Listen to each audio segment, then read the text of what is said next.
Amigos y amigas de Cuatro Vientos, ¿qué tal? ¿Cómo están? Qué gusto estar de nueva cuenta con ustedes en el jueves. Jueves 9 del mes de septiembre del año 2021. Muy agradecidos con ustedes, queridísimas audiencias, por estar compartiendo y obsequiándonos me gusta para que usted fortalezca este proyecto periodístico independiente. Créame que estamos en la mejor disposición también de escuchar sus opiniones, sus comentarios, las sugerencias que tengan para temas que quieran que tratemos aquí con nuestros colaboradores o nosotros en trabajos de investigación. Con muchísimo gusto les daremos salida. Ya usted lo va a constatar, nada más denos un poquitito de tiempo. Bueno, pues cuando estamos transmitiendo desde la ciudad de Ensenada, Baja California, México, a las 9 de la mañana con 37 minutos, pues miren, les agradecemos mucho fundamentalmente a don Jesús Sosa Castro, y digo don porque pues la verdad es todo un personaje dentro del sistema del comunismo, amigos y amigas. Es un comunista de altos vuelos, de mucha historia, es una historia interesantísima también en su evolución dentro de este partido, dentro de esta ideología política, social, económica, cultural.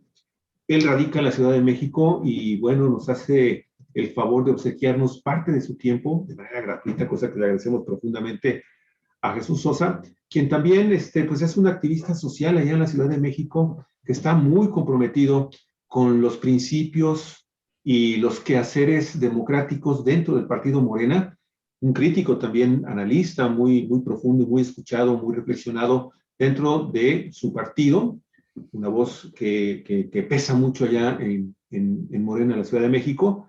Y bueno, pues Jesús, te queremos agradecer muchísimo de nueva cuenta el que estés con nosotros en este día. Bienvenido al programa. Gracias, pues estoy listo para oírlos y para que me oigan. Y para que te someta a juicio, Olga Alicia Aragón. Me quedé pensando en esto último que dijo. Buenos días, amigos, amigas de Cuatro Vientos. Primero un saludo a ustedes y esperamos que disfruten el programa y que los haga reflexionar y también ser más críticos, que necesitamos serlo. Jesús, me quedé pensando en la última frase que dice Javier, una voz que pesa mucho en Morena.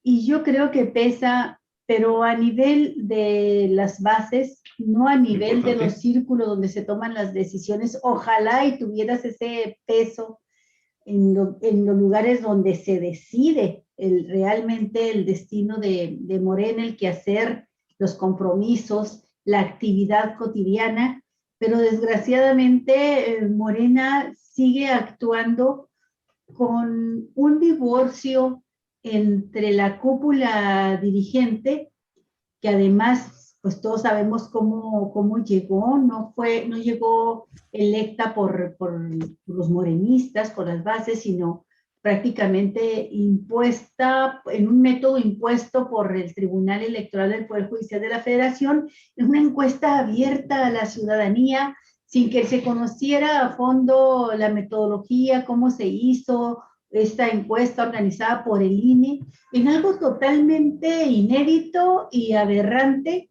de la intromisión de los órganos electorales en la vida de un partido político. Y esto también ahondó aún más, porque no era que antes estuviera muy unida ahí la dirección con la base, pero ahondó más la diferencia, el abismo, la falta de comunicación, de relación entre la base morenista, que yo sigo sosteniendo lo que muchos dicen, que conocen a Morena, es envidiable. Ya la quisiera cualquier partido para un domingo, en cuanto a la cantidad de militantes, de convicciones, entregados, activos, dispuestos a dar la pelea, y una dirección que tú la has descrito muchas veces como si estuviera cuatripléjica, ¿no? Pues, paralizada, sin iniciativa, sin inteligencia, sin audacia, sin imaginación, sin compromiso. Y todo esto viene al caso porque estamos entrando a la segunda parte del gobierno de López Obrador, y el presidente ha propuesto 3 reformas que él considera importante para consolidar la llamada cuarta transformación. Una de ellas es la plena consolidación de la Guardia Nacional, su incorporación a la Sedena. La otra es, y esta es muy importante, una reforma político-electoral, de la cual ha dado algunas pinceladas que tienen que ver con la plena democratización de los órganos electorales y una política de austeridad en esos órganos electorales que nos salen muy caros. Los consejeros del INE, los magistrados del Tribunal Electoral, nos cuestan un ojo de la cara a los ciudadanos. Y hay propuestas incluso pues de ver pues para qué sirven los OPLES o los órganos, las instancias estatales, ¿no? Si a fin de cuentas todo lo puede resolver el INE y todos los conflictos de carácter jurídico se resuelven en el Tribunal Federal. Entonces, ¿esto para qué quieres todo ese aparato de institutos electorales y de tribunales en los estados? Bueno, la otra iniciativa es la Ley de Energía Eléctrica, para que la Comisión Federal de Electricidad tenga el papel que le corresponde como la empresa paraestatal del Estado, fortalecer a la Comisión Federal de Electricidad y con ello fortalecer una palanca de desarrollo económico del país y garantizar el suministro de energía eléctrica a precios accesibles a las familias de nuestro país. Esas son las 13 propuestas. ¿Qué alianzas, Jesús, tiene que hacer Morena al interior del Poder Legislativo para poder sacar estas propuestas? ¿Cómo va a trabajar estas alianzas que no se ven tan fáciles porque la oposición ha conformado un bloque también, así se presentó en las elecciones, en un bloque para enfrentar a López Obrador, a su partido, a su gobierno? Y sin embargo, si se quiere que estas reformas salgan adelante, pues se tiene que trabajar una política de alianzas en el Poder Legislativo. Y en este trabajo de política de alianzas, ¿qué debe hacer Morena? No solamente dentro del Congreso, sino afuera, en el trabajo con la sociedad, para convencer a la gente e incorporar a la gente a impulsar estas reformas propuestas por el presidente. Y nada más mencioné estas, pero a nivel de legisladores y algunos cuadros de Morena, se ha hablado de que en realidad harían falta varias reformas importantes para poder avanzar en la cuarta transformación. No coincidieron muchos morenistas con lo que dijo López Obrador de que ya se consolidó la 4T, de que es irreversible lo que se ha logrado y de que él incluso hasta pudiera irse ya conforme y a gusto con su conciencia, si fuese el caso, porque ya hizo mucho. Y dicen, no, todo lo que se ha logrado hasta ahorita sí puede revertirlo un gobierno contrario y falta mucho por hacer. Por ejemplo, una reforma fiscal profunda. Falta la reforma educativa, no la administrativa, sino una reforma educativa a fondo. Falta terminar la aplicación de la reforma laboral, la democratización de los sindicatos, y falta fortalecer todo lo que es la política, la nueva política económica de lo que tendría que ser un nuevo régimen. Bueno, ahí le dejo, Jesús, para que tú nos digas cómo ves todo este panorama. Bueno, yo veo una situación crecientemente interesante, no solo por los problemas que están aflorando a nivel nacional, que están llevando a distintos sectores, a personas y a políticos a fijar posicionamientos que van definiendo cuál es la visión que cada quien tiene respecto del presente y del futuro del país, ¿no? Es verdad que hacen falta muchas cosas todavía, me parece, para garantizar de alguna manera que lo que se ha hecho hasta este momento y lo que se quiere lograr al final del gobierno de López Obrador respecto del proyecto de la Cuarta Transformación hay que trabajar todavía mucho de eso que tú has señalado de manera correcta, ¿no? Sin embargo, me parece a mí que hay hechos y elementos para percibir que las cosas no se le están complicando en el grado que yo veía que iba a ocurrir hasta hace unos 15 o 20 días. Me parece que de hace 15 o 20 días para acá, las cosas están cambiando de manera muy importante. Y yo digo, están cambiando para modificar el espectro político nacional, especialmente en lo que se refiere al comportamiento de la oposición. Porque en los últimos días, esta oposición agrupada en Va por México, especialmente en el partido mayoritario de este agrupamiento, que es el PAN, pues ha cometido una serie de errores políticos que van en contra de lo que ellos pensaban que podían lograr y ser en esta situación en la que estamos entrando en el segundo periodo, en el segundo tercio del gobierno de López Obrador. La segunda mitad, en realidad, Jesús. ¿Cómo? La segunda mitad. La segunda mitad, exactamente, perdón, sí. Sí. La segunda mitad del gobierno de López Obrador, ¿no? En la reunión de instalación del Congreso General, lo que observamos es que esta oposición expresaba de manera violenta incluso un posicionamiento que quería dejar sentado el hecho de que se estaba convirtiendo en la fuerza opositora con posibilidades de cambiar las cosas en el 2024 y que de aquí a esa fecha esta oposición iba a jugar un papel muy importante para bloquear, para descarrilar las cosas o las reformas que el gobierno de la República todavía trae en su agenda, ¿no?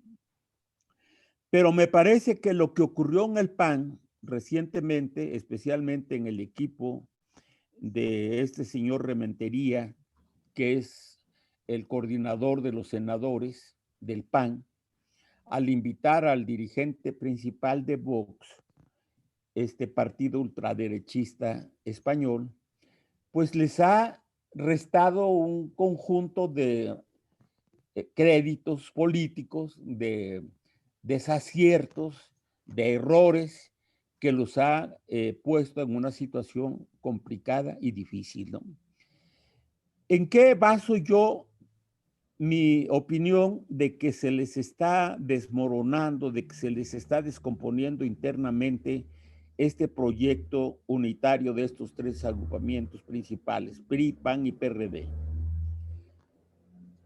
En el Congreso, especialmente en la Cámara de Senadores, hubo un fuerte debate respecto de cómo aprobar o desaprobar el proyecto de reformas, de regulación, mejor dicho, sobre la ley de revocación del mandato. Sin embargo, a pesar de los cuestionamientos y de las posiciones contrarias de la oposición, el planteamiento hecho por Morena y sus aliados, podría yo afirmar que salió adelante con una votación de los 2/3 que se requieren, ¿no? Pero en la Cámara de Diputados se afirmaba por los propios opositores de que allí iba a ser cambiada esta situación y que no iba a pasar, ¿no? La discusión que se dio en la Cámara de Diputados hace 2 días, 3 días, ¿no?, para aprobar o desaprobar esta propuesta que ya venía de los senadores aprobada, pues resulta que fue, desde mi punto de vista, insólita la votación que se obtuvo al final, porque fueron cerca de 495 votos a favor, 2 o 1 en contra y una abstención, ¿no? Quiere decir que esa idea que traía el PAN y sus allegados, sus aliados, de que iban a parar esta reforma en la Cámara de Diputados, no les funcionó. Y desde mi punto de vista, es un indicio de que un sector importante de estos grupos opositores se están dando cuenta de que el agrupamiento Va por México no tiene mucho futuro. Y están empezando a desertar de ese agrupamiento, están tomando distancia, se están diferenciando del posicionamiento de Julen Rementería y de los panistas que firmaron la Carta de Madrid y votaron finalmente aprobando esta reforma para la revocación del mandato de manera casi unánime, ¿no? Desde mi punto de vista, este es un indicio de que las cosas no pintan tan difíciles para que el presidente de la República logre el acuerdo de la mayoría absoluta, o sea, de los 2/3 de los congresistas, respecto de las 3 reformas que están pendientes, es decir, la reforma político-electoral, la reforma eléctrica y lo de la Guardia Nacional, para que ésta pase a depender de la Secretaría de la Defensa Nacional. La mayoría calificada, le dicen. Exactamente, ¿no? Entonces yo creo que está mejorando el panorama político para el gobierno de la República, porque estas retrancas, estas dificultades, estos obstáculos que se veían que iban a operar en la discusión de estas reformas y finalmente en la aprobación o rechazo de las mismas, me parece que se están diluyendo de alguna manera, ¿no? Y por lo tanto, me parece que crece la expectativa de que el gobierno federal va a lograr estas 3 reformas, va a lograr la aprobación de estas 3 reformas, ¿no? Porque un sector importante del PRI y otro del PAN, me parece a mí, están tratando de deslindarse de este posicionamiento que encabezó el grupo de Julen Rementería, este senador del PAN, y están tomando distancia de esto, ¿no? Y la única manera de que este agrupamiento no termine en un desastre político electoral y se desvanezcan las esperanzas que tenían de ir juntos en el proceso electoral del 2024 y votar de manera unitaria en esta revocación del mandato del 5 de marzo próximo, me parece que los está haciendo rectificar en algún sentido y algunos incluso en su afán de deslindarse de estas posiciones ultraderechosas, van a estar acercándose paulatinamente a las posiciones de Morena, van a apoyar los proyectos de Morena para que de alguna manera garanticen cierta continuidad, cierto prestigio político y conserven de alguna manera la posibilidad de lograr algunas candidaturas o algunos avances en estos procesos que están por venir, ¿no? Entonces yo percibo un cambio importante a favor de las políticas del gobierno federal. Ahora, este avance del gobierno federal, la forma de cómo está manejando el presidente de la República, este conflicto interno entre los panistas y algunos priistas con motivo de la presencia de este señor Santiago Abascal. Me parece que lo está haciendo Andrés Manuel con mucho colmillo, ¿no?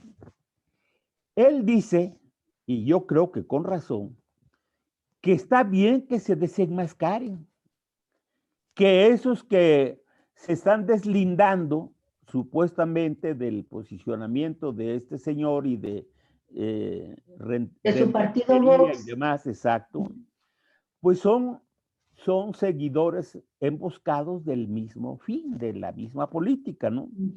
Y que lo que están haciendo, pues, es tratar de ir a contracorriente con el objeto de no ser barridos definitivamente en los procesos que vienen.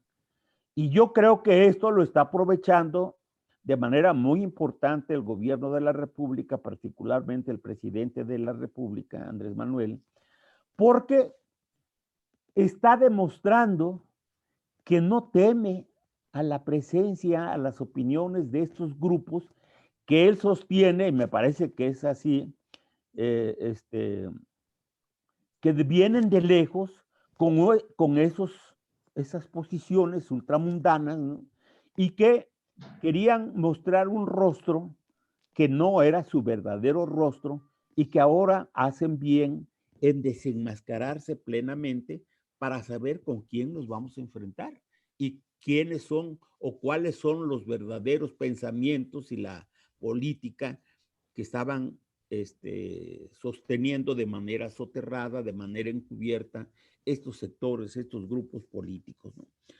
Yo creo que ahora no lo dice Andrés Manuel, lo dicen algunos periodistas, algunos comentaristas, que mientras el PAN y sus principales líderes están cayendo en un barranco sin posibilidades de presentar propuestas concretas, proyectos políticos que sean posible que las adopte, las asuma un sector importante de la sociedad, de la población. Al contrario, se están sumiendo a la oposición en general en un descrédito tal que hace difícil que lleguen al 2024 en la forma en que querían llegar, es decir, agrupados en un solo frente, con un proyecto político más o menos elaborado, más o menos claro, que hiciera suyo la gente, ¿no?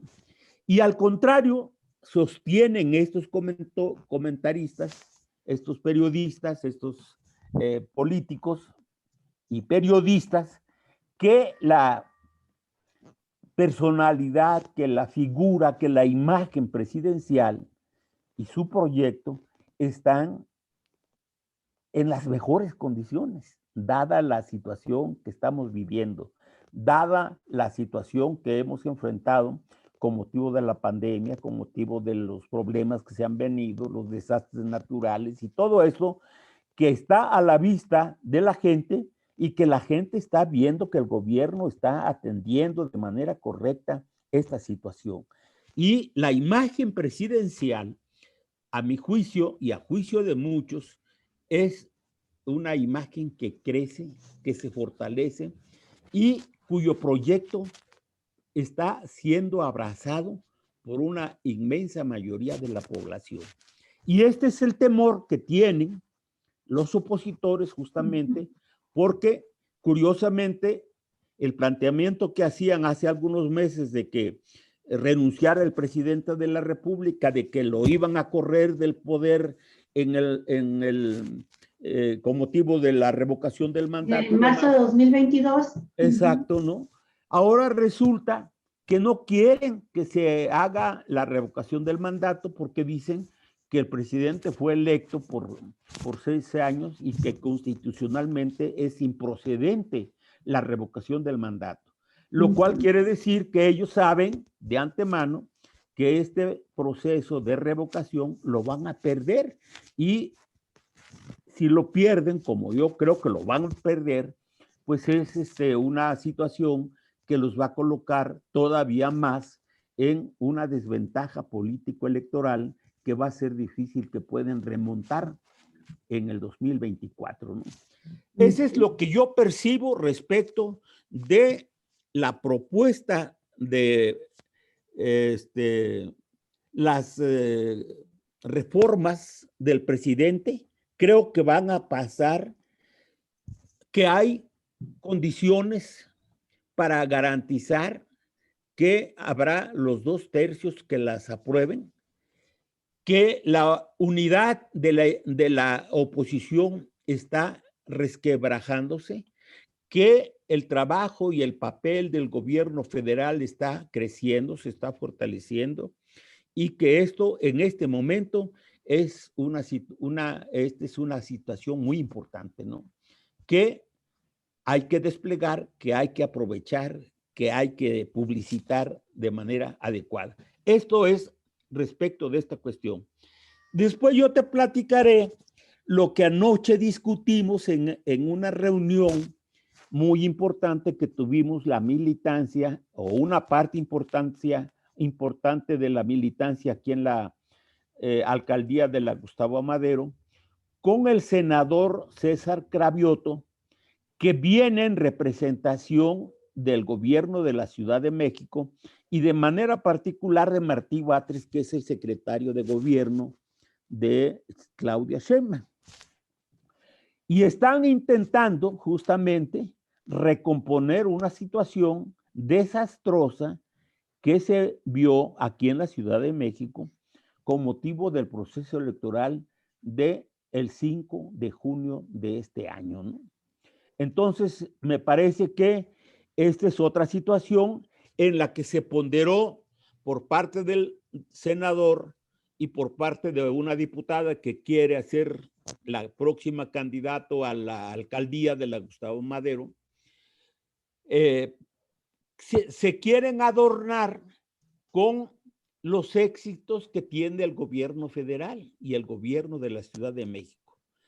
Pero eso lo sabemos y lo sabe la gente. Lo que la gente quiere saber, ¿por qué el partido, por qué sus dirigentes están ausentes de la vida política nacional?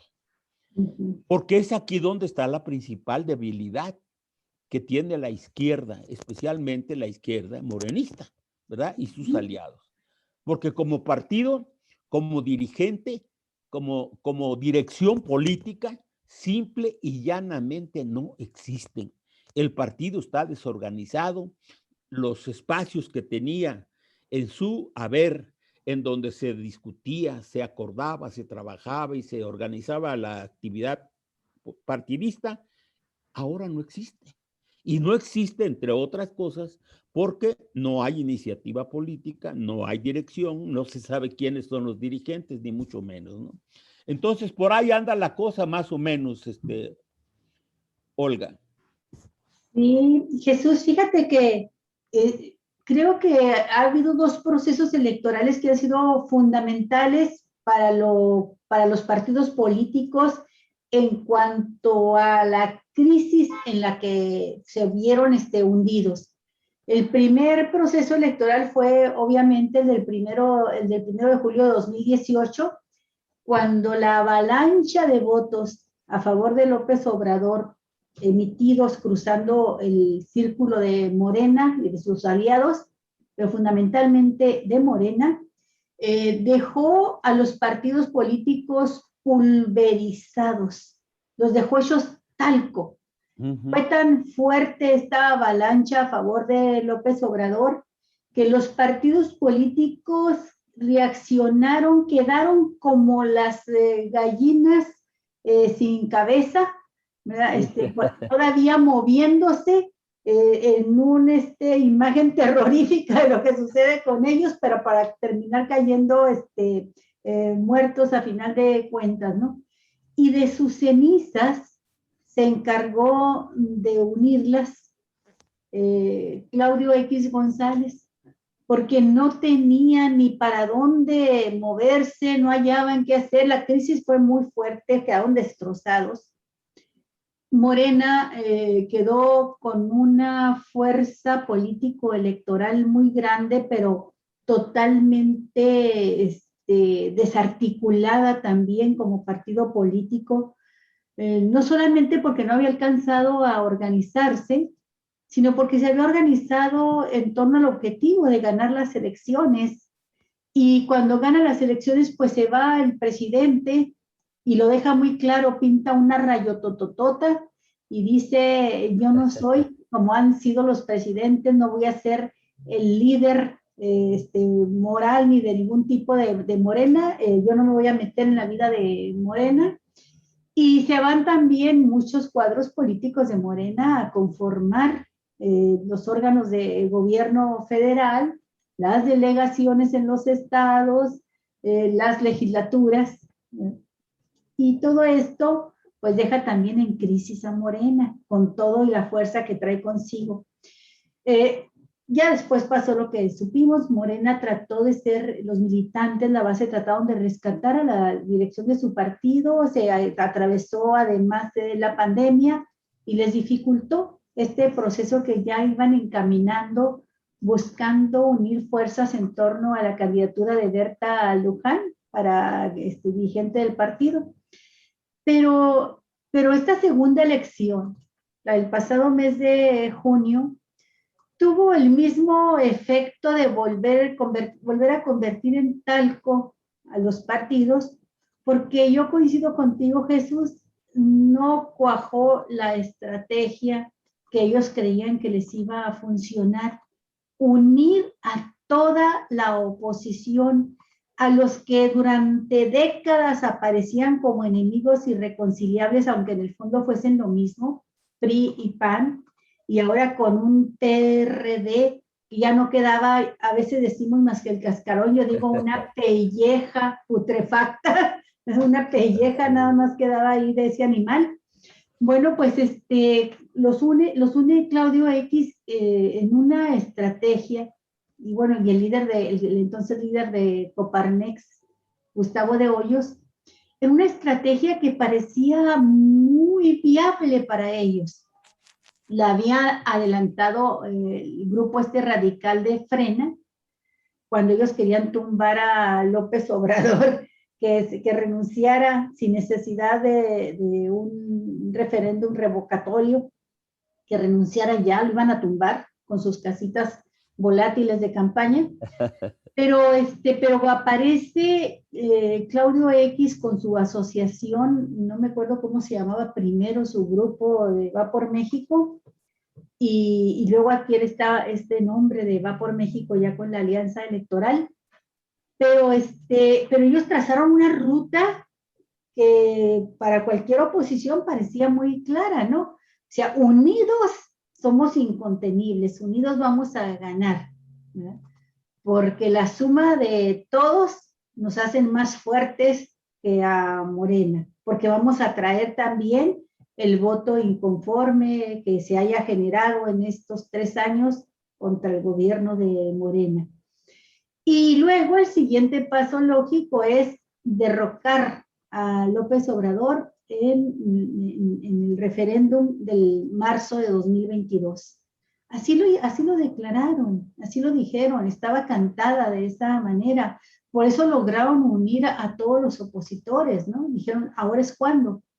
Sin embargo, el resultado de la elección, por mucho que quisieron disfrazar las cosas y decir que habían ganado, que habían avanzado, que habían impedido que López Obrador y su partido dominaran el poder legislativo, pues el resultado fue totalmente contrario a lo que decían.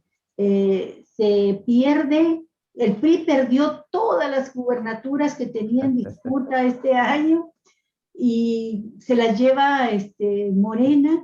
El PAN solamente logra retener Chihuahua y otra, no me acuerdo si era Querétaro, si ya estaba en elecciones, pero se queda con 2 de las que tenía en juego, todo lo demás es perdido para ellos, y Morena avanza a nivel nacional con un descalabro, un chipote en la Ciudad de México, pero que ya cuando lo analizas seccionalmente, y todo, te das cuenta de que la falla fundamental en la Ciudad de México fue esto que estás diciendo tú, que Morena no se metió a trabajar, que los candidatos se durmieron en sus laureles y que la coalición opositora sí trabajó y arrastró el voto de secciones ubicadas en zonas de clase media acomodada, clase media alta, que tiene mucho que sentir, en algunos casos con justa razón,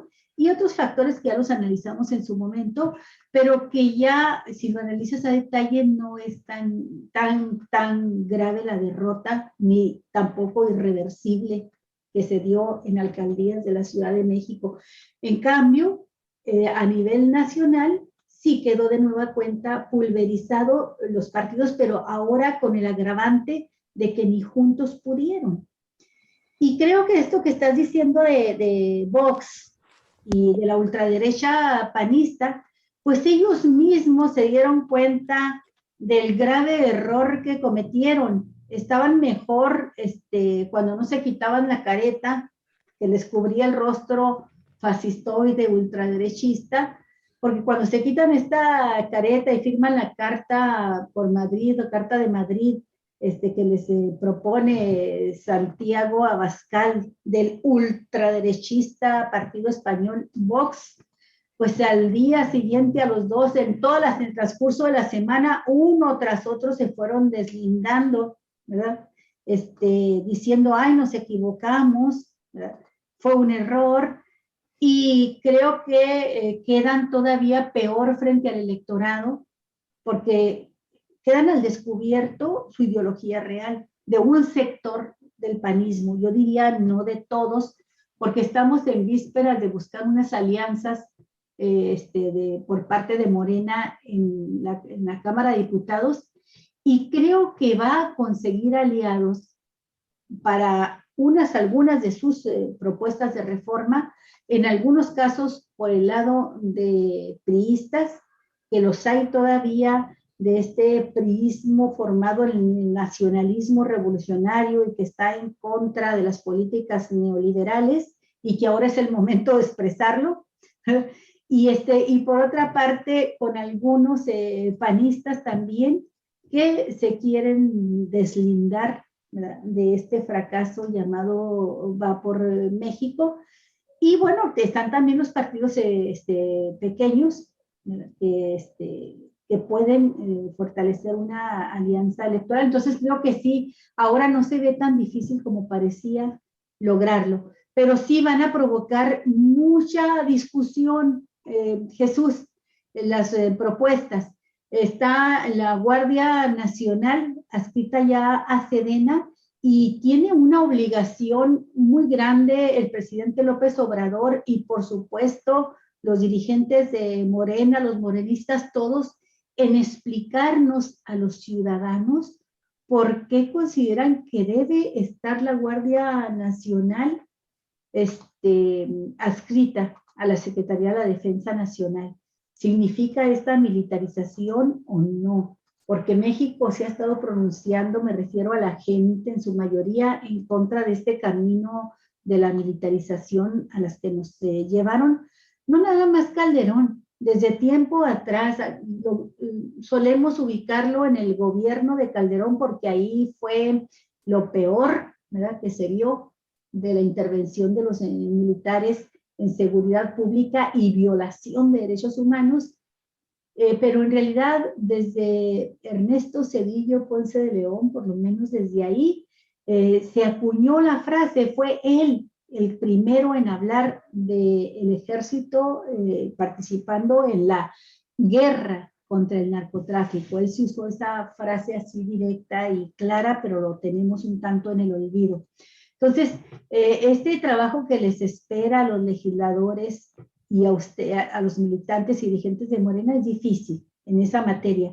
Creo que es menos difícil, aunque ataca intereses económicos más fuertes, lograr el apoyo para el fortalecimiento de la Comisión Federal de Electricidad y convertir a esta paraestatal en un instrumento importante le dicen palanca de desarrollo de la economía del país. Ahí se puede lograr, creo, una participación importante de algunos sectores del priismo y lograr esa alianza. Y la otra va a ser muy, muy polémica, la reforma electoral, porque lo que está planteando y lo que va a plantear el presidente López Obrador, si las cosas las plantea como cantó los tiros, ¿no? Es un cambio importantísimo en el Instituto Nacional Electoral. Seguramente la salida de consejeros del Instituto Nacional Electoral, no sé hasta dónde vaya a meter, ¿verdad?, la guillotina para quitar cabezas del Tribunal Electoral. No sé cómo vaya a estar planteando en este sentido la reforma, pero López Obrador ha estado pronunciándose en contra de la actuación, la manera en que ha procedido ambos órganos electorales. Viene, por supuesto, también el corte grande del presupuesto, pero en una reforma más a fondo, pues vendría también quizá eliminación de los órganos electorales estatales para que quede concentrado en el INE y en el Tribunal Federal. Hemos escuchado varias opiniones en ese sentido, Jesús, de que no tiene caso sostener todo este aparato tan costosísimo si a final de cuentas todo, hasta la controversia más pequeña por la búsqueda de una regiduría en el municipio más pequeño, alejado y pobre del país, va a dar al Tribunal Federal del Poder Judicial, ¿no?, electoral. Entonces, pues por ahí es por donde van a tener ustedes mucho trabajo y por eso me gustaría que nos platicaras, porque puede ser un ejemplo lo que sucedió ahí en la alcaldía, en donde tú participas, donde tú vives, en esta reunión de los morenistas con el diputado Cravioto, de qué es lo que piensan hacer, ¿no? Cómo trabajar por Morena para sacar adelante la 4T.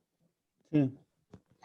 Hay una cuestión que me gustaría poner en contexto para explicarnos más o menos cuál puede ser el trabajo que se requiere para lograr las reformas que tiene en su agenda el presidente de la República. Hasta antes de que la Cámara de Diputados y de Senadores aprobaran la ley, la reforma sobre la revocación del mandato, el INE había hecho un diseño de lo que debería ser esta revocación, el marco jurídico dentro del cual iba a realizarse, los mecanismos de control y de manejo de las urnas, la política que iba a impulsarse para dar a conocer el por qué sí o el por qué no de la revocación del mandato, etcétera, ¿no? Ya tenían un proyecto prácticamente acordado, elaborado, ¿no? Y resulta que en la Cámara de Diputados todo este proyecto se los echaron abajo a los del INE, al grado de que el presidente, de que los partidos, de que los ciudadanos, de que los funcionarios públicos, todo mundo puede dar su punto de vista, publicarlo, hacer publicidad respecto de su posición sobre la reforma o no de la revocación del mandato. Esto me parece que es un golpe muy importante a los intentos controladores del Instituto Nacional Electoral.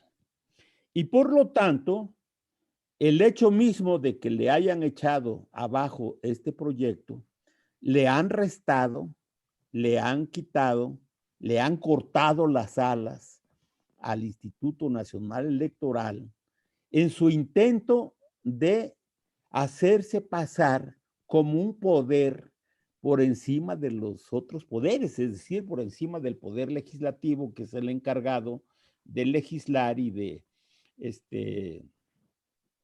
aprobar los lineamientos, las leyes, las formas de cómo debe participar democráticamente la ciudadanía, ¿no? Entonces me parece que ahora, tanto el INE como en el Tribunal Electoral, no las tienen todas consigo. Primero, este golpe que le dieron al Instituto Nacional Electoral, pues es un paso fuerte. Hoy el presidente respondió a un planteamiento que le han hecho algunas personas, no dijo quiénes, de que iba a hacer el recorte a los institutos autónomos o como organismos autónomos, no sé cómo les llaman, ¿no? Dentro del cual está el Instituto Nacional Electoral, y supuestamente les iba a recortar el presupuesto en este proyecto que envió a la Cámara de Diputados y a la Cámara de Senadores, ¿no? Un 10%. Sí, pero dice él que finalmente el que tiene la decisión en sus manos es la Cámara de Diputados, que la que va a definir cuál será el presupuesto que corresponderá pues a todos los organismos, incluidos los autónomos, ¿no? Y en la Cámara de Diputados se han pronunciado ya en contra de esta ampliación del presupuesto que está demandando el Instituto Nacional Electoral, que es una verdadera grosería, ¿no? Porque está demandando cerca de 18,500,000 millones de pesos de presupuesto para este 2022. Y habla de que la revocación del mandato solo va a costar 4,000 millones de pesos. Y esta es una exageración. Están pidiendo además 2,000 millones de pesos por si hay alguna otra iniciativa de consulta popular. Hazme el favor, ¿no? Entonces yo creo que están ahora dándose cuenta, tanto el Instituto Nacional Electoral como el Tribunal Electoral, que las cosas no se les van a presentar tan fáciles y que la gente, la Cámara de Diputados, la Cámara de Senadores ya tiene una visión clara de lo que significan desde el punto de vista de su función pública, como desde el punto de vista de los intereses políticos que están defendiendo ellos. Y además, el enorme gasto que están haciendo prácticamente sin control alguno, ¿no? Entonces yo creo que va a haber una reforma electoral, especialmente hablando de este asunto, en la cual va a haber cosas muy importantes. Yo creo que el presidente de la República va a presentar una propuesta de reforma a fondo, no, que no solamente saque de la jugada al actual equipo del Instituto Nacional Electoral, sino un cambio completo de los, ¿cómo se llaman? De los consejeros. De los consejeros electorales, ¿no? Y de los magistrados del tribunal, ¿no? Entonces, yo creo que hay evidencias o ciertas evidencias de que esto por allí va a llegar, por allí va a venir, ¿no? Y que yo creo que lo que ha ocurrido en los últimos días favorecen de manera muy importante la votación a favor de estos proyectos de reforma constitucional. Porque la situación que está viviendo la oposición, pues es una situación bastante delicada, ¿no? No solamente por este desvarío que cometió este sector del PAN, sino por el hecho mismo de que como oposición está prácticamente deshaciéndose este intento de lograr la unidad de la que venían hablando en este agrupamiento Va por México, porque ya están dándose cuenta que esto no les favorece electoralmente, que hay cuestiones que los afectan de manera muy importante en sus posiciones políticas, pero lo más grave para ellos, Olga, según yo, es que el hecho mismo de que estén apoyándose en posicionamientos, en proyectos, en personas ajenas a la vida nacional, es decir, extranjeros, quiere decir que estas personas han resultado incapaces de configurar un proyecto en base a las demandas populares, a las demandas de la gente, no tienen propuesta política, no tienen propuesta programática, no tienen proyecto político, y eso los está desmoronando internamente y están jalando ya cada quien por su lado. Y para mí fue muy sintomático que hasta el PAN haya votado lo que finalmente criticó en el Senado, en la instalación del Congreso General y ahora en la Cámara de Diputados, porque todas sus exposiciones, todas sus manifestaciones fueron en contra de la revocación del mandato, ¿no? Tal como lo planteaba el gobierno y la Cámara de Senadores. Y finalmente, en la Cámara de Diputados prácticamente se votó en unanimidad. Quiere decir que muchos de los panistas que expusieron un discurso contrario a la revocación del mandato, finalmente algo les cayó en el cerebro para darse cuenta de que no podían ya a estas alturas y en estas condiciones mantener un posicionamiento tan a ultranza, tan contrario a lo que está exigiendo la gente, y por eso votaron a favor del proyecto. Esto para mí son elementos que hay que tomar en cuenta para decir que les han bajado de alguna manera las expectativas de que iban a impedir el triunfo de la ratificación del mandato el 5 de marzo y de que no la ven tan fácil para el 2024. Y la imagen general que hay ahora en las fuerzas políticas me parece que favorecen a las fuerzas que apoyan al proyecto de la Cuarta Transformación y al gobierno, a las posiciones políticas del gobierno federal.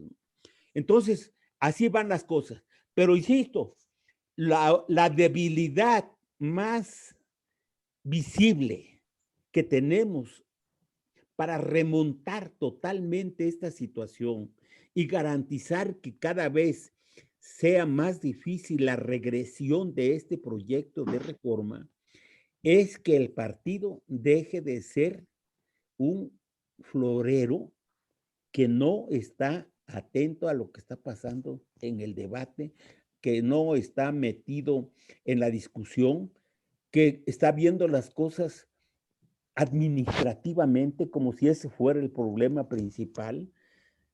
Y eso se vio en esta reunión de la que te hablo, que pasó el día de ayer por la tarde-noche, ¿no? Y esto es lo que hay que superar cuanto antes. Bueno, y supongo que también lo que se vio es que precisamente con la revocación del mandato, que se va a dar por primera vez en México esta consulta para que decidamos si queremos que el presidente sea revocado de su mandato o que continúe hasta concluir el último día del sexenio para el que fue electo, pues tendrá que movilizar también a las bases morenistas, al morenaje, le dice un amigo acá de nosotros en Baja California. Sí. Tendrán que movilizarse con todo. Creo que el hecho de que se hayan estado pronunciando en contra, aunque al final votaran a favor los panistas principalmente, pues se debe a que a pesar de todo, a pesar de el linchamiento sistemático en contra del presidente y sus políticas, a pesar de la situación difícil del país con la pandemia y las crisis que provocó, pues la gente sigue respaldando al presidente y sus grados de aceptación, de popularidad, son reconocidos internacionalmente precisamente por el contexto adverso en que se está dando y que lo resienten muchos mandatarios de otras naciones. Y aquí no, como lo dijo en otro momento López Obrador, aquí no le quitan una pluma al gallo, no le arrancan ni una pluma al gallo. Entonces, este apoyo que tiene López Obrador lo están viendo, lo están calculando como algo que se puede potenciar aún más en el momento en que se convoque a los ciudadanos a las urnas para que se decida si queremos que se vaya o que continúe. Y el mandato de las urnas, tratándose de una figura de consulta popular, de democracia participativa, es muy fuerte. Equivale exactamente a eso, tiene esa validez constitucional de una ratificación firme del mandato del presidente.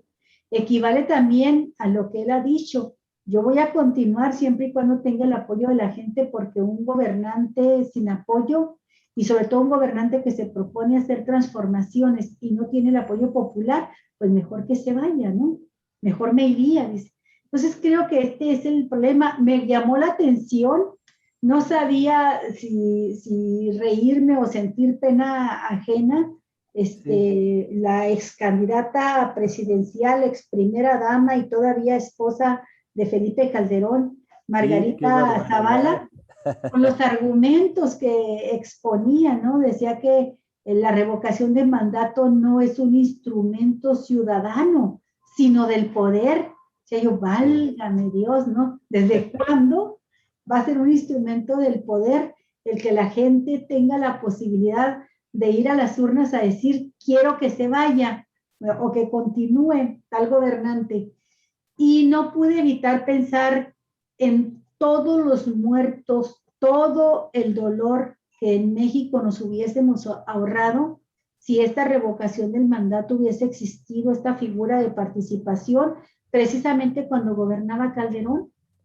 Nos habríamos ahorrado mucho, mucho dolor, nos habríamos ahorrado muchos daños que provocaron al erario también con Enrique Peña Nieto.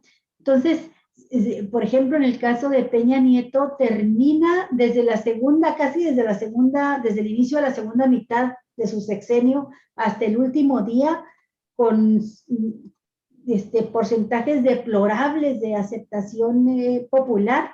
Llegó a ser apoyado solamente por 2 de cada 10 mexicanos, o sea, 20 de cada 100 mexicanos le daban el apoyo. Imagínate lo que nos hubiésemos ahorrado de corrupción si lo logramos sacar, ¿no?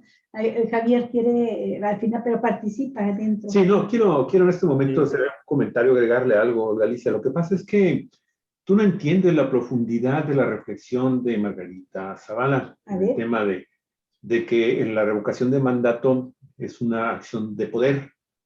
Lo que pasa es que tú no entiendes que se estaba refiriendo a que constitucionalmente el poder en México emana del pueblo. Ese es el problema, que tú no, a mí, yo sí quiero comentar nada más algo, mi estimado Jesús, Olga.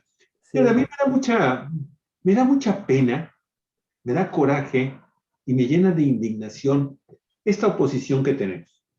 Y este mismo sistema político también electoral que tenemos, dominado por los partidos de una manera abrumadora. Por lo cual, pues, uno quisiera que la reforma electoral que se va a proponer por parte de la Presidencia de la República, y que me imagino debe de ser enriquecida por las cámaras del Congreso de la Unión, y obviamente a mí me gustaría mucho ver en este momento pues unas mesas de diálogo en donde estuvieran participando activamente todo tipo de personas relacionadas con el tema político electoral, que podrían hacer grandes aportaciones para perfeccionar, ni siquiera para perfeccionar, para crear un Estado de derecho democrático, transparente, honesto, en fin, incluyente, solidario, todas las virtudes que le podemos, que las podemos subrayar en los gobiernos que se dicen democráticos. Pero la oposición en México realmente es de vergüenza. Y eso a mí me provoca unos sentimientos encontrados. Y voy a mencionar por qué. Porque cuando un país no tiene oposición, una oposición razonada, una oposición congruente con sus principios, ¿sí? Que vamos, cuando menos tengan eso, ¿no? Que sean congruentes. Que si dicen, pues voy a invitar al líder de Vox, este grupo ultraconservador de España, pues que no al ratito luego salgan diciendo, no, yo no fui, perdón, es que nos malinterpretaron. O sea, cuando sabemos... Nos chamaquearon. ¿Quién los trajo? ¿Quién los trajo? Pues ellos los trajeron, los panistas, o este grupo de panistas que dominan a su partido. Como saben, mi estimado Jesús, que en Morena también hay un grupo de personas que están dominando, lo mencionábamos hace rato, ¿no? Hay un grupo que está dominando la cúpula de Morena y pues ahí le están cerrando el paso prácticamente a grupos como los tuyos, Jesús, en donde se está buscando que se ejerza la democracia interna para empezar dentro del mismo partido. Pero mientras no tengamos entonces ese tipo de oposición que se siente realmente a negociar de buena fe, con argumentos, ¿sí? Que incluso llegue a conciliar en los grandes intereses nacionales, que llegue finalmente a reconocer sus errores y que diga en un momento determinado el bien común, el bien comunitario, el bien como lo quieran llamar, ¿sí? Está por encima de los intereses también de las nomenclaturas de los partidos políticos y de los grupos de poder fácticos. Ese tipo de oposición finalmente enriquece a las naciones, a los estados, los hace fuertes, los hace solidarios, los hace abiertos al diálogo y no a la confrontación estéril que echa por tierra totalmente cualquier plan de desarrollo que se pueda establecer desde un gobierno que gana de una manera tan abrumadora como fue lo que ganó ahora el partido Morena y obviamente fundamentalmente pues por el único líder, ¿no?, que tenemos en este país, que sea en este momento, le duela a quien le duela, y obviamente con sus pros y sus contras, con sus filias y sus fobias, pues Andrés Manuel López Obrador. Entonces, yo anhelo ese tipo de oposición, una oposición que también enseñe que vivir también con una predisposición positiva a dialogar y no a imponer y no a coaccionar, ¿sí? Que permite entonces a la nación mexicana ir por los mejores rumbos en donde todas las voces realmente, como decimos aquí en Cuatro Vientos, donde todas las voces se encuentren eco. Ese tipo de oposición finalmente es la que requiere el país, ¿sí? Una oposición pensante, una oposición reflexiva, una oposición que no quiera imponer tampoco sus modelos de desarrollo económico, político, social y cultural, sino que entienda que un Estado, una nación, es el conjunto de todos, en donde todos finalmente podamos armar gobiernos y no tratar de desarmarlos, nada más porque yo represento los intereses de otros grupos. Pero para eso, para empezar, tendríamos entonces que quitarnos el yugo que domina a un sector que es el dominante dentro de la oposición, ¿sí? Que está siempre al tanto de que se le dé regresión a sus intereses particulares de carácter fundamentalmente de carácter financiero y económico. Las grandes transnacionales en todos los sectores, que son los que finalmente dominan a esa oposición, que son los que están detrás de esa oposición. Y mientras desafortunadamente esa oposición no reflexione sobre el papel, ¿sí?, de rodillas, ¿sí?, que está aplicando, ¿sí?, a favor de los representantes de esas organizaciones, de esos grandes consorcios, y no del pueblo mexicano, olvídate, va a ser muy difícil que este país pueda avanzar hacia una verdadera democracia. Yo hace rato, ahorita que estamos hablando de lo de la cuestión de la revocación de mandato, yo no sé, mi estimado Jesús, si tú conoces el tema de la revocación de mandato que se va a hacer en el gobierno de California, en Estados Unidos. Es una cosa así como que, el otro día se lo comentaba yo algo, le decía, bueno, es que, qué envidia de la buena me da el tema de la revocación de mandato para el gobernador que se está dando en este momento en California y que se va a desarrollar, creo que el día 14 o el día 16, 14 de septiembre, en unos cuantos días más. ¿Sí? Y que es tan sencillo y tan fácil que incluso no es nada más la revocación de mandato. Si es una revocación de mandato donde la mayoría de los californianos, que son más de 4 millones de personas que van a votar, ¿sí?, decide que se tiene que retirar al gobernador demócrata por la forma en cómo manejó la pandemia y otros temas de carácter económico y financiero, pues ya viene la lista, mi estimado Jesús, incluso de 42 personas de candidatos, que incluyen no nada más a los partidos políticos, los candidatos a los partidos políticos, a cualquier ciudadano común y corriente o independiente. O sea, si es no, sí, yo tengo dos preguntas, así de sencillas. ¿Sí o no? Fulano de tal merece ser revocado en su cargo como gobernador de California. Fíjate, nada más la enorme diferencia con la pregunta que se va a hacer aquí en México. Claro, estamos hablando de un estado, pero un estado que es riquísimo y que podría ser y competir por sí mismo dentro de los primeros 10 naciones del mundo si se convirtiera California en una nación, en nivel económico y cultural y político. ¿Sí? Y la segunda pregunta, si es no, ¿por quién votas? Y te ponen los nombres de los 42 candidatos. Y esos 42 candidatos en este momento están haciendo campaña, ¿sí? Y puedes votar desde la comodidad de tu casa. De hecho, ya hay gente en California que está en este momento colocando y mandando su voto por la vía de correo o ejerciendo su derecho a votar en esta revocación, en esta elección de revocación, así se llama, ¿sí? Desde la comodidad de su casa con el tema de la Internet. Entonces, si los vemos así, estamos a años luz, desde el punto de vista político y democrático, de algunas cosas positivas que tiene la democracia en los Estados Unidos, porque tampoco lo voy a poner como ejemplo de gran democracia. Sabemos que también tienen enormes taras ahí en sus leyes electorales. Sin embargo, no hay una oposición que en este momento esté haciendo el trabajo sucio que, por ejemplo, hacen los opositores en nuestro país, como por ejemplo, para el tema de la revocación de mandato. Ahí le paro, pero me da mucha, mucha pena el tipo de oposición que tenemos en México. Ahí va. Sí. Yo creo, Olga y Javier, que el gobierno actual que tenemos en México está metiendo en crisis varias cosas importantes sobre las cuales vamos a tener que debatir y reflexionar, ¿no? Cuando el presidente de la República, especialmente, habla de que es el pueblo el que pone y el que quita, me parece a mí que va a contracorriente de lo que sucede actualmente. Porque a la fecha no es el pueblo el que pone y el que quita, son los partidos políticos, ¿no? Sí. Y los partidos políticos que tenemos actualmente están cada vez representando menos los intereses y los sentimientos de la gente. En consecuencia, este tipo de partidos que tenemos también están entrando en crisis y también hay que revisar su existencia. A lo mejor no es ahora, en esta reforma de la que habla el presidente de la República, en la cual haya que meter también algo relacionado con estos partidos.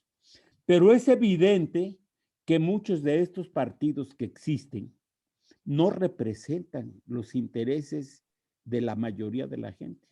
Incluso hasta los partidos pequeños representan cada vez menos a las minorías que de las que dicen representar, ¿no?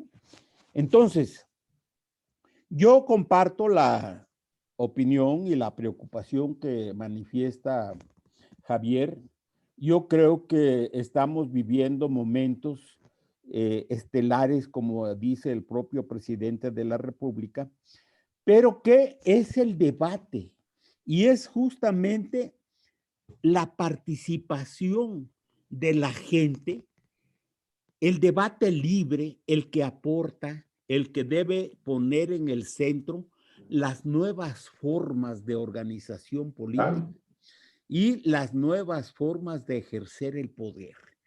Que este posicionamiento de que el pueblo pone y el pueblo quita, hay una distancia de aquí a ese planteamiento enorme, porque, repito, lo podemos decir en los discursos, en los mítines, en los actos públicos, pero de eso a que esto pase en la realidad, me parece que hay una enorme distancia que todavía tenemos que cubrir. Y no es casual que Morena esté viviendo justamente esta crisis a pesar de que tiene una ventaja que no tienen los otros partidos políticos, porque aquí hay muchos cuadros, hay mucha gente que es capaz y que plantea y que elabora y que discute y que debate, ¿no? Lo hay. Yo anoche me sorprendió gratamente porque a pesar de que fue una convocatoria hecha sobre la marcha, en 2 días se convocó, ¿no? Estuvimos cerca de 100 personas en esta reunión. Y la gente muestra tal disposición al cambio, pero no sabe cómo hacerlo, con qué instrumentos, con qué liderazgos, con qué proyectos. Sí, los canales de participación. Claro, claro. Por eso yo en mi intervención de anoche le decía al senador y a la diputada, no tienen que venirnos a decir lo que está haciendo el gobierno federal y la jefa de gobierno de la Ciudad de México. Lo vemos, lo sentimos, ¿verdad? Lo estamos observando diariamente, pero lo que no vemos es lo que no está haciendo el partido, lo que está haciendo el partido, ¿no? No tenemos liderazgos aquí, no sabemos quiénes son los dirigentes de la Gustavo Amadero, con quién nos dirigimos.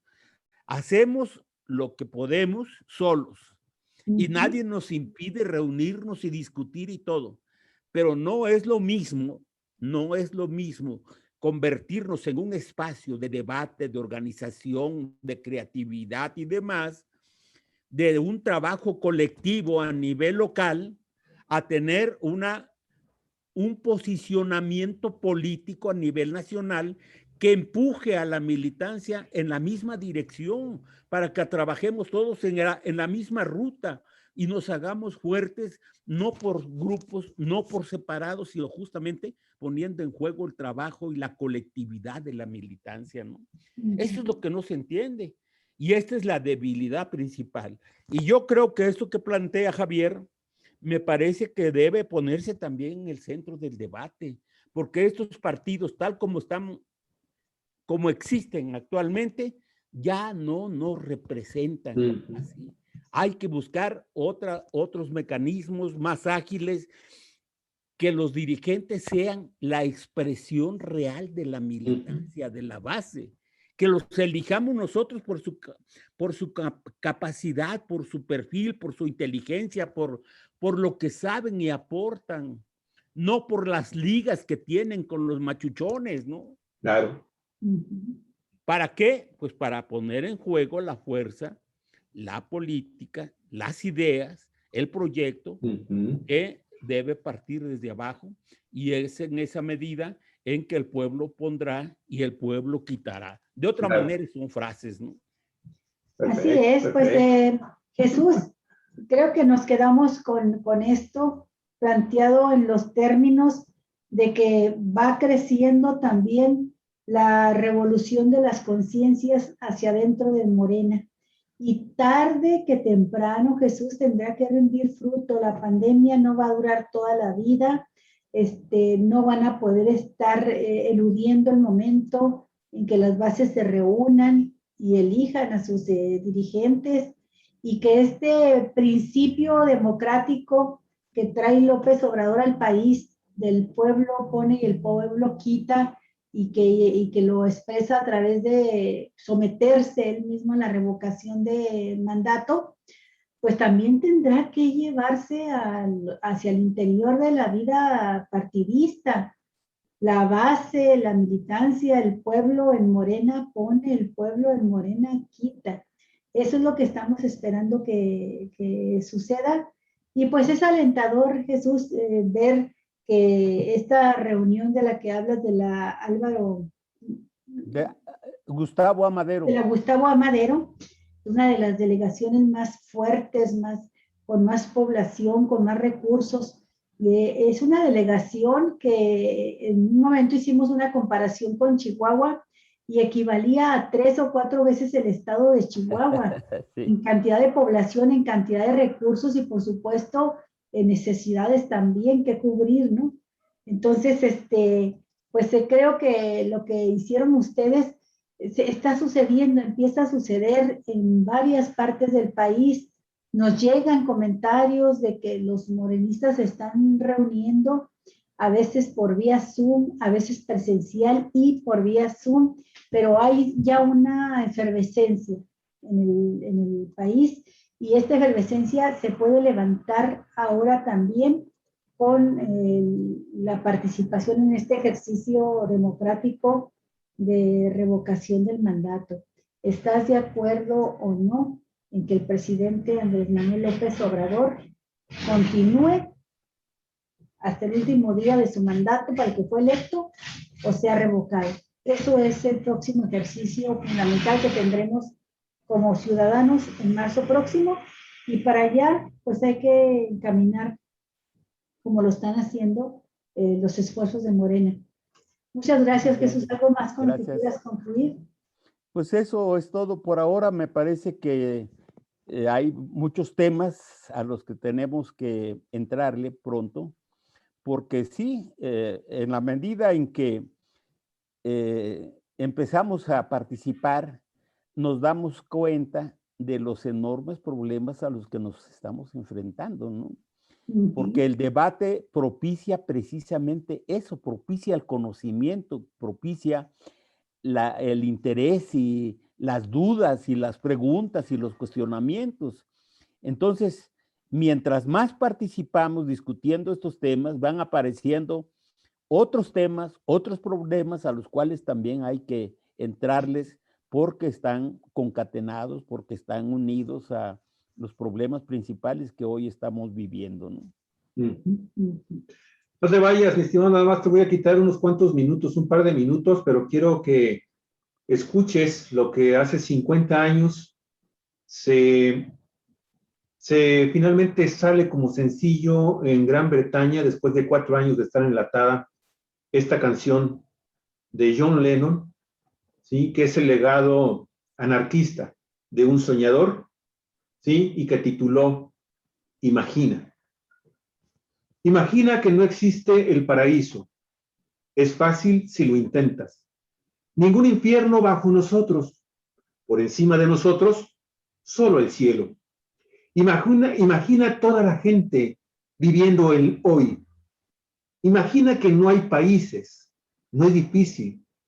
Nada por qué matar o morir. Y ninguna religión tampoco.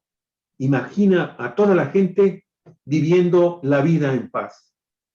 Puedes decir que soy un soñador, pero no soy el único. Espero que algún día te unas a nosotros y el mundo será como uno. Imagina que no existen propiedades. Me pregunto si puedes hacerlo. No hay necesidad de codicia o hambre. Una hermandad de la humanidad. Imagina a toda la gente compartiendo todo el mundo. Puedes decir que soy un soñador, pero no soy el único. Espero que algún día te unas a nosotros y el mundo vivirá como uno. Muy bien. Gracias, mi estimado Jesús. Gracias, Olga. Gracias, Javier. Pues muy bonita manera de cerrar el programa. Es. Sí. No soy el único. No eres el único, Jesús. Así es. No somos los únicos, mi estimado Jesús. Bien. Todavía No siguen somos. existiendo anarquistas reales, efectivos en el mundo. Crecen los soñadores. Crecen los soñadores, efectivamente. Nos vemos el próximo miércoles, Jesús. Que tengas muy bonita semana y gracias por haber estado un miércoles más con nosotros en Cuatro Vientos. Jueves, ¿no? El próximo jueves, sí. Perdón. Sí. Muy bien.